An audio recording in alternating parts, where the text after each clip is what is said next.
Last night, FBI Director Kash Patel announced that the Secret Service had found a hunter's nest in a tree with a direct line of sight to where President Trump exits Air Force One.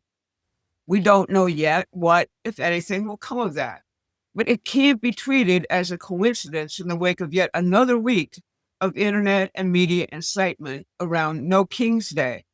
There were open calls at these rallies to assassinate ICE agents. A large percentage of the people at these rallies believe it would be honorable to assassinate this president. You gotta grab a gun. We gotta turn around the guns on this fascist system. These ICE agents gotta get shot and wiped out. The state machinery, that's a full display right there, has to get wiped out. This manufactured assassination culture serves as a cover for those most intent on getting rid of Donald Trump, the modern British financial empire. He is wiping out both the British permanent warfare apparatus and the drugs which finance it. I'm Barbara Boyd, and I'm the co-author of the ebook, A Police Dossier, It's the British Who Murder Our Presidents. You can get a copy by going to the link in the description. Today, I'm going to first talk about President Trump's extraordinary last week. Then I'm going to discuss the roundtable he had on Wednesday concerning the financiers behind the terrorist gang Antifa. Antifa, or anti-fascist resistance, is implicated in Charlie Kirk's assassination. Last week saw the return of the hostages and a fragile ceasefire in Gaza. I urge those of you who came to believe that the president was controlled by Netanyahu, you should watch these two videos. The first is Jared Kushner's speech to the families of the hostages in Tel Aviv. The second is last night's 60 Minutes interview of Jared Kushner and Steve Witkoff by Leslie Stahl.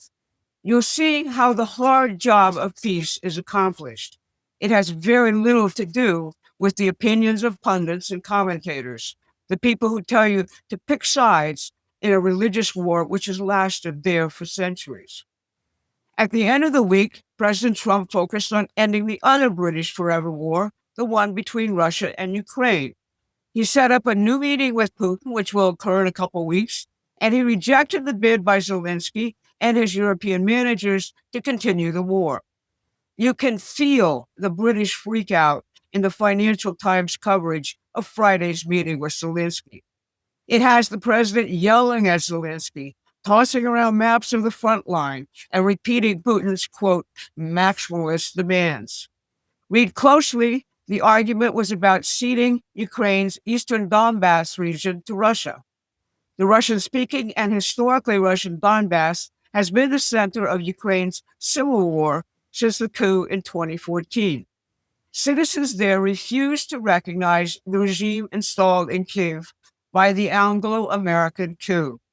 They later voted to join the Russian Federation. Then, on Sunday, Trump escalated his war on the narco-states to our south. He cut all funding for Colombia, citing their resistance to ending the cocaine trade, which flows from there into the United States. So wars and drugs, two weapons the British Empire has used in their attempts to destroy us, and Donald Trump is taking those weapons away. Now, if you find our videos helpful and they help you understand the deeper story behind events, please like and share this one. It increases our reach on YouTube. On Wednesday, President Trump held a roundtable at the White House with independent journalists who cover the terrorist group Antifa. Charlie Kirk's accused assassin wrote Antifa slogans on the bullets he used. Let's listen for a second to Charlie's friend, Jack Posobiec. Mr. President, thank you so much for having us here today and holding this roundtable. Antifa is real. Antifa has been around in various iterations for almost 100 years in some instances, going back to the Weimar Republic in Germany.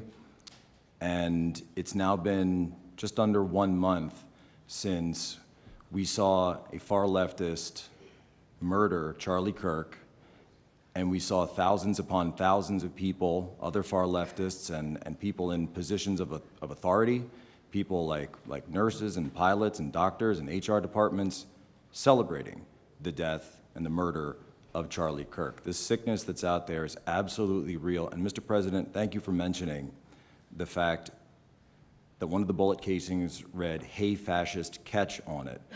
One of the other bullet casings right next to that had Bella Ciao written on it. Now, Bella Ciao is a song that is known in Antifa circles as the international anthem of Antifa. And all of us around this room that have studied Antifa, we're very familiar with these symbols.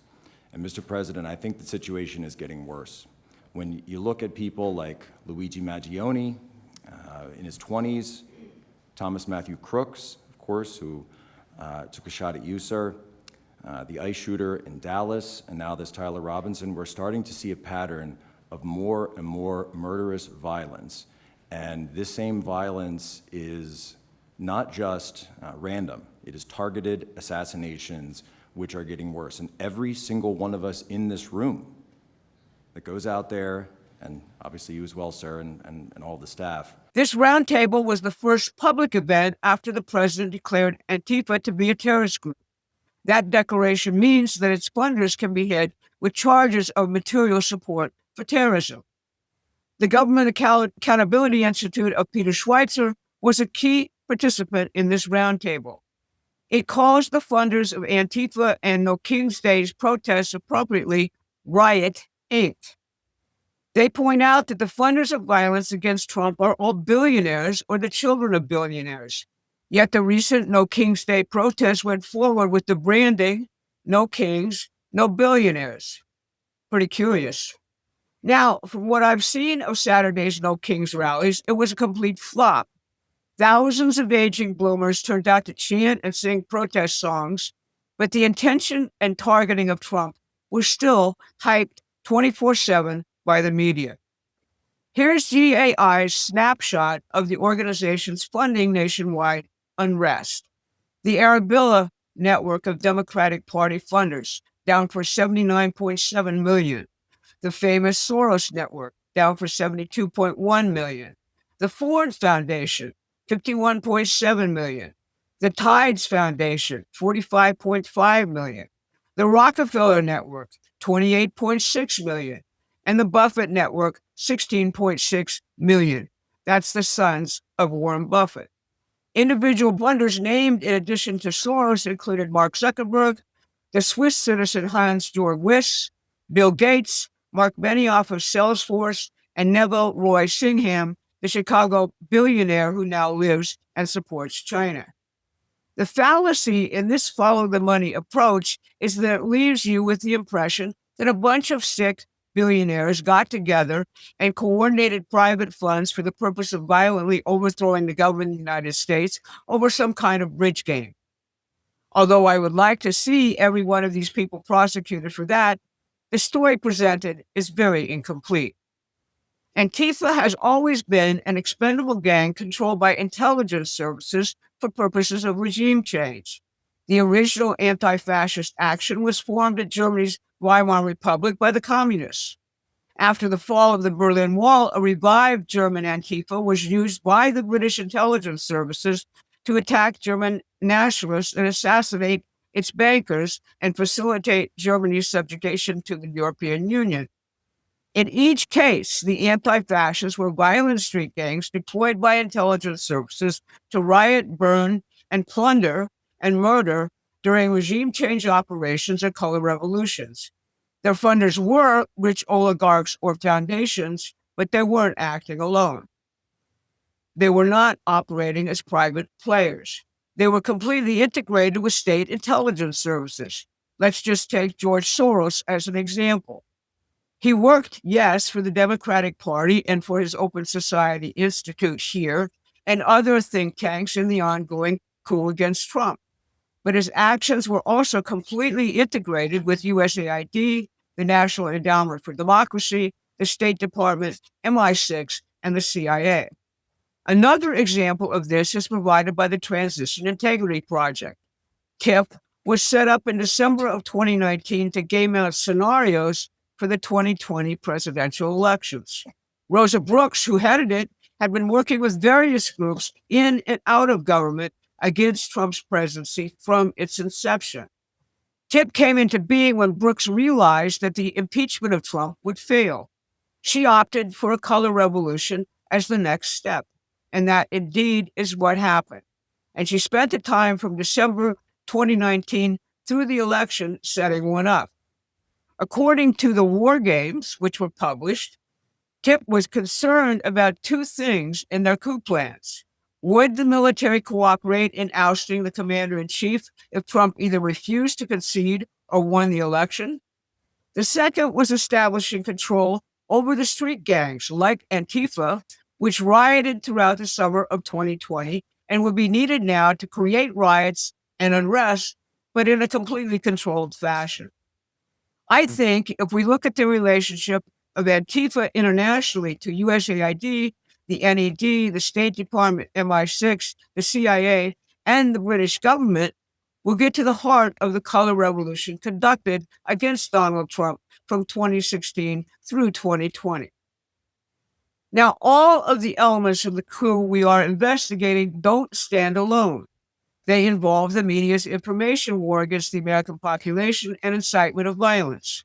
They involve the Obama White House and the stay-behinds who subverted the first Trump administration from within. They involve the lawfare warriors who tried to impeach or jail the president. Finally, they involve the assassins and street gangs who are paid for their violence. So where do we go from here? President Trump has shown us the path and the forever wars, cut off the narco states, expose the networks funding violence against our republic, rebuild our economy. The hunter's nest in the tree, the bullets with Antifa slogans, the color revolution playbook, these aren't isolated incidents. They're part of a coordinated operation to stop a president who refuses to serve the empire. Our job now is to connect the dots, demand accountability, and support the investigations that will bring these networks into the daylight. The coup didn't end in 2020, it's ongoing. And the only way to stop it is by understanding exactly who is behind it. Not just the billionaires writing the checks, but the imperial intelligence apparatus directing the operation. Get your copy of It's the British Who Murder Our Presidents at the link in the description. Share this video and stay vigilant because the fight for our republic is hour by hour now. I'm Barbara Boyd. Thanks for watching. Please take a moment and subscribe to our free newsletter at prometheanaction.com.